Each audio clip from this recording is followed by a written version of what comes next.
And good morning. Fast-moving developments in the nation's fiscal crisis. Last night, the House of Representatives voted to delay President Obama's health care law as part of an emergency spending bill to fund the government.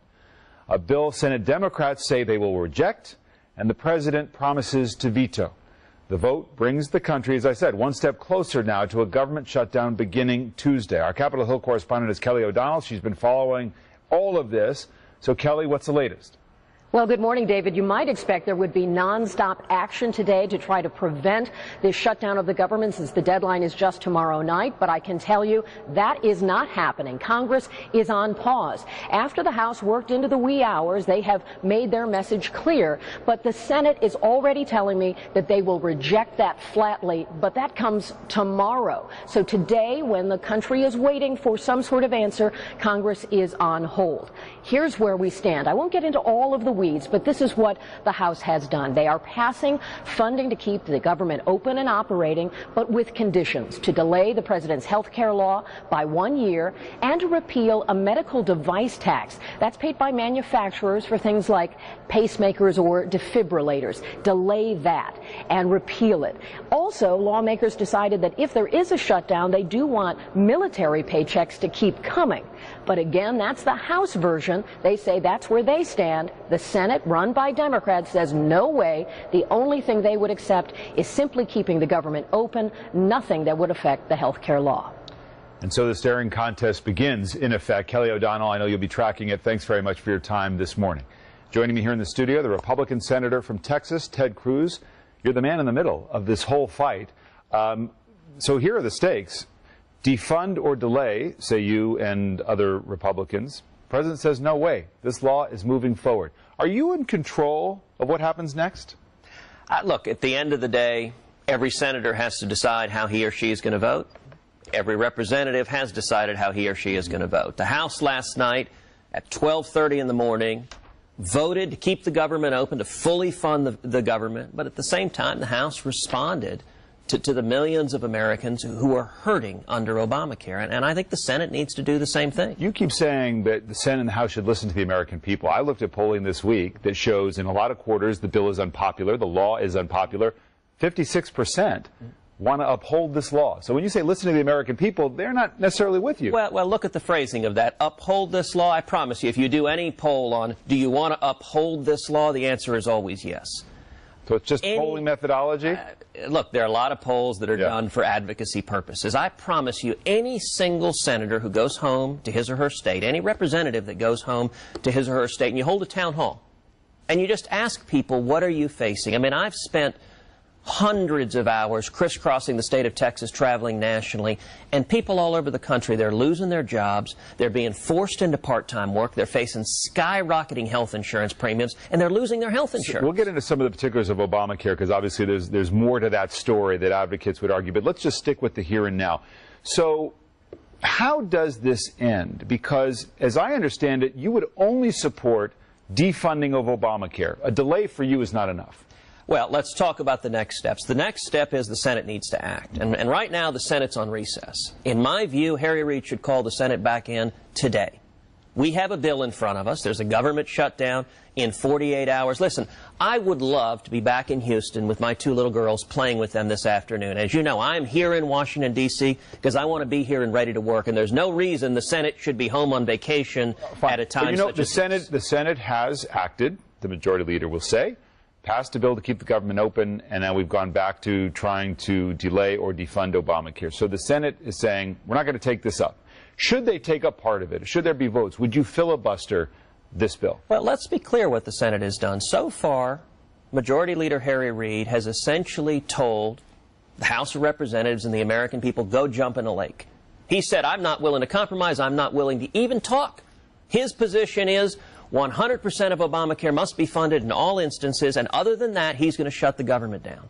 Now, David, I hope he doesn't do that. If Harry Reid forces a government shutdown, that will be a mistake. I hope he backs away from that ledge that he's pushing us towards. But that is his position. But Senator, even Republicans that I've spoken to, your colleagues, say Senator Cruz can't blame Harry Reid for shutting down the government. Senator Reid acted. He passed a bill to keep the government open. But let's be clear, the House has twice now voted to keep the government open. And if we have a shutdown, it will only be because when the Senate comes back, Harry Reid says, I refuse even to talk. And let's be clear also, President Obama has granted a delay for giant corporations. Every big company in America has gotten a one-year delay. If Harry Reid shuts the government down, what he will be saying is American families don't get treated as well as we treat giant corporations. Giant corporations don't have to suffer, get a delay on the harms from Obamacare, but hardworking American families, he's going to insist that they suffer now. It's interesting. Democrats say, you know, the problem with Senator Cruz's position is that it's a purist position. There are problems with Obamacare. The White House admits that. We talked about polling in some quarters indicating great dissatisfaction with the law, as you're talking about in town hall meetings.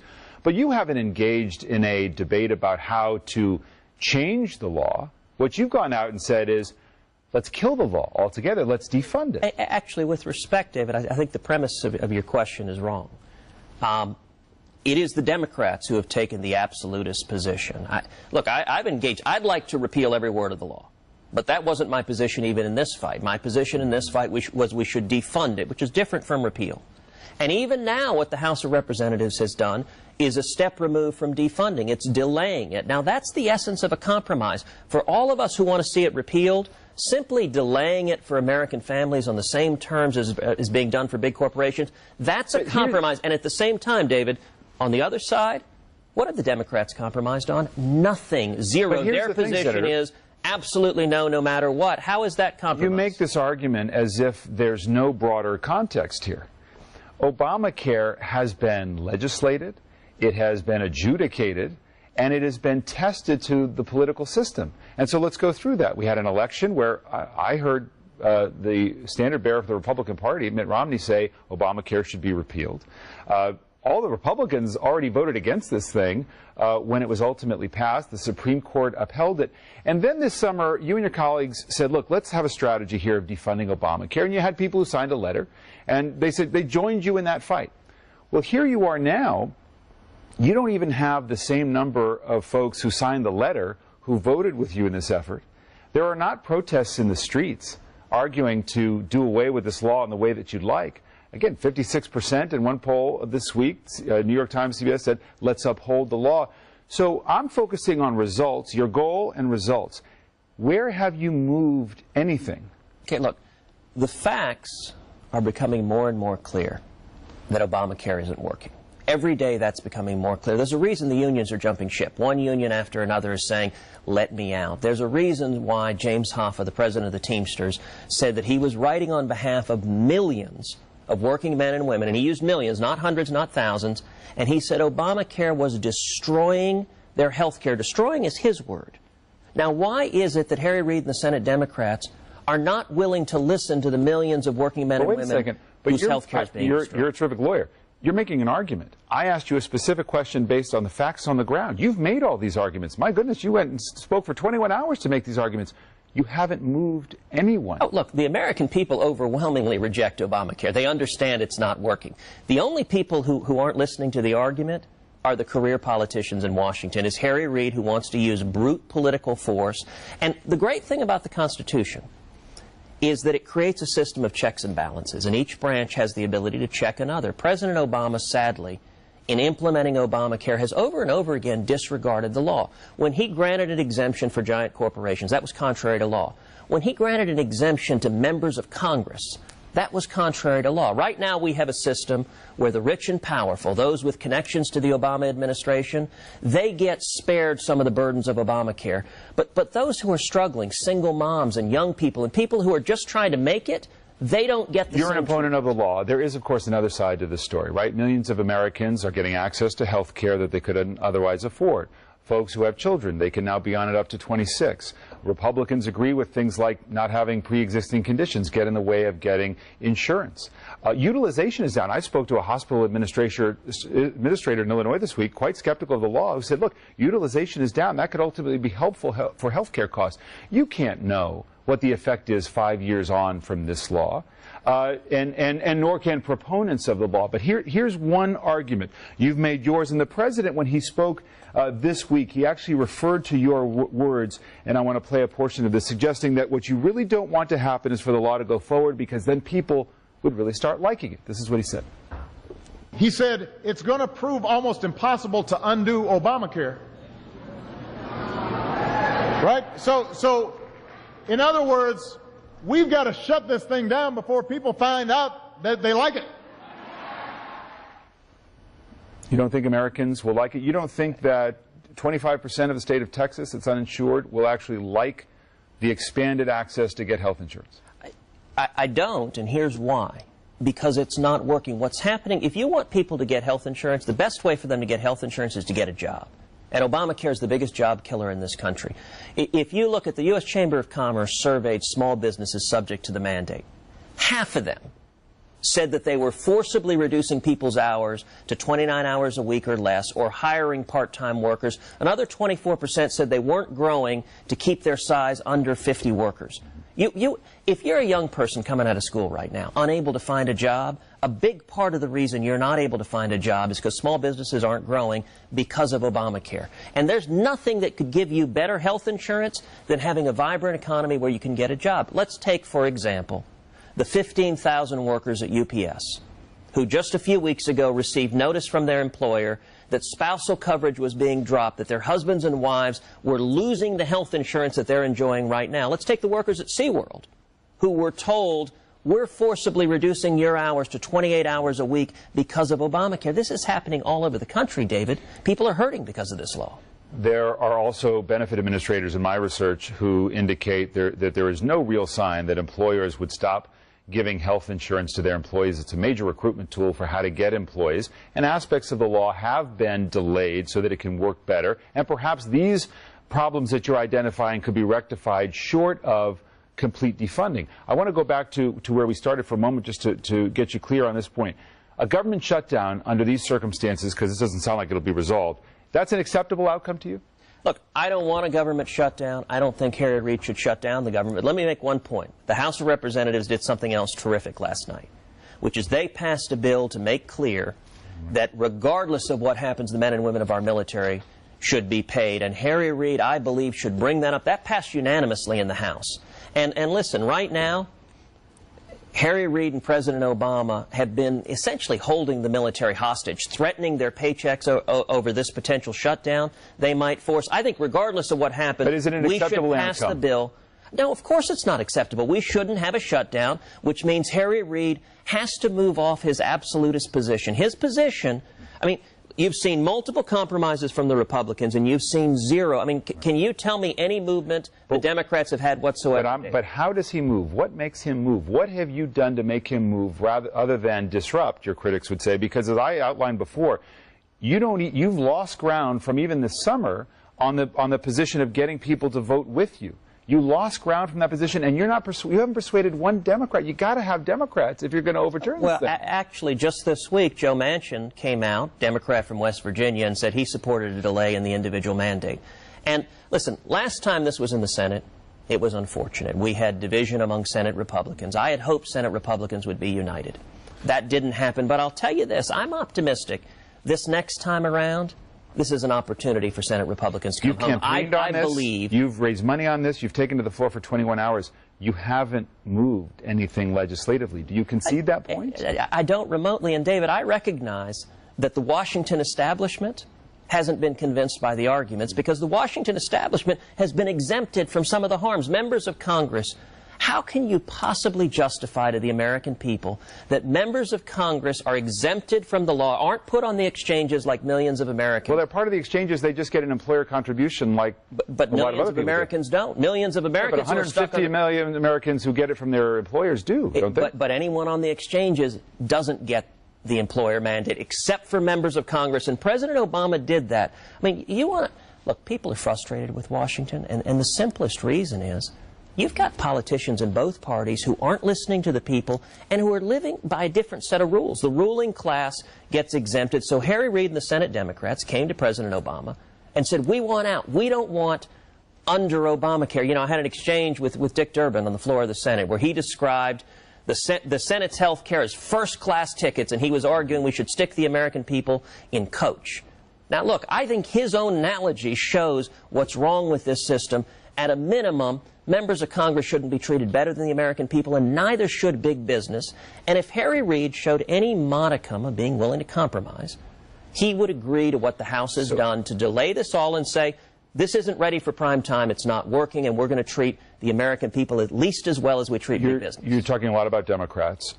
They're critical of you, but it's hard for them to get a word in edgewise because it's members of your own party who are so critical of what you've done and how you've done it. You have colleagues who have accused you of putting on a show. That was Senator Corker. Congressman Peter King said you're a fraud, that you're lying to the base, over-promising something that's possible. George Will, who's been a conservative columnist for the Washington Post and others, has been very supportive of you in the past, but he wrote this this week, and I want to have you respond to it because it seems to crystallize some of the opposition. Those people who are best at deceiving others first deceive themselves, he wrote. They often do so by allowing their wishes to be fathers of their thoughts and begin by wishing that everything has changed. Republicans now making a moral melodrama over any vote that allows the ACA to be funded should remember Everett Dirksen of Illinois. The leader of Senate Republicans during passage of the 1964 Civil Rights Act, he recalled, 40 preachers caught me one afternoon there in that lobby. I am not a moralist, I told them. I'm a legislator. It is good to be both. It is sterile to be the former to the exclusion of the latter. Are you more moralist than legislator? Look, I'm just trying to fight for 26 million Texans and for the American people, and I'm pretty sure George Will, in that column, argued that what we should be doing is delaying Obamacare, which is exactly what the House of Representatives just voted to do. And one important thing to emphasize, I mean, you keep, and all of the voices of Washington keep saying, we need compromise. Twice now, Republicans in the House have compromised, and twice, Harry Reid has said, we won't even have a conversation. I refuse to compromise. We want to fund it all. We want to stick it on the American people, and we won't budge. That's not a reasonable position, and if we have a shutdown, it will be because Harry Reid holds that absolutist position and essentially holds the American people hostage. Who's the legislator you most admire? Who's your big role model? You know, I'll tell you, the senator I most admire was former Texas Senator Phil Gramm. And it's actually a very good example, going back to, you know, there are voices who say this is impossible. And if you remember back in 1993, I know you do, when Hillary Care was being debated. And when Hillary Care was being debated, there were a lot of Republicans who came forward with what I called at the time Hillary Care Light. We'll partially socialize health care. And it was because Republicans were convinced we can't stop this. And then Phil Gramm strode out there, and he said, and I know you'll remember this, he said, this'll pass over my cold, dead political body. And a whole lot of Republicans who were scared, they looked over, he wasn't killed, they ran behind him and they said, yeah, what he said. Look, the power of leadership can change debates. We saw that just a month ago with Syria. When President Obama said he was going to launch unilateral attacks on Syria, you had leaders of both houses of Congress support him.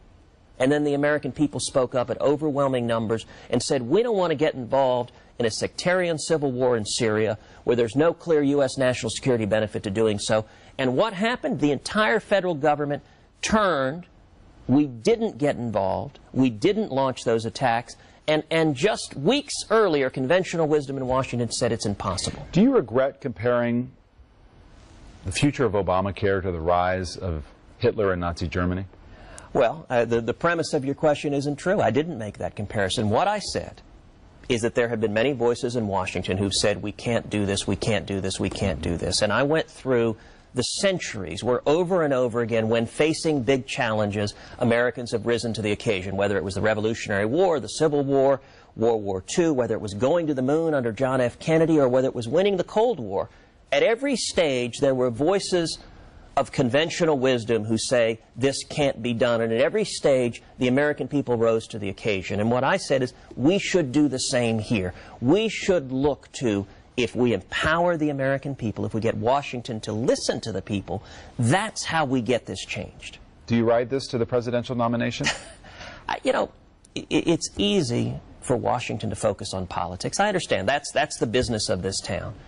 What I am trying to do every day is focus on making a difference in the lives of the American people. Every survey that's done in this country, the top priority of the American people is jobs in the economy. Under Harry Reid's Senate, we don't even talk about jobs in the economy. Obamacare is the biggest job killer in this country, and Millions of Americans are hurting. You know, I'd like to see a Democrat respond to James Hoffa's letter that says this is right now destroying the health care of millions of Americans. That's not me. That's a Democrat union leader who has supported Harry Reid and President Obama. We need to be listening to the people because people are hurting because of Obamacare. Senator, we thank you for your views this morning. Thank you very much. Thank you, David.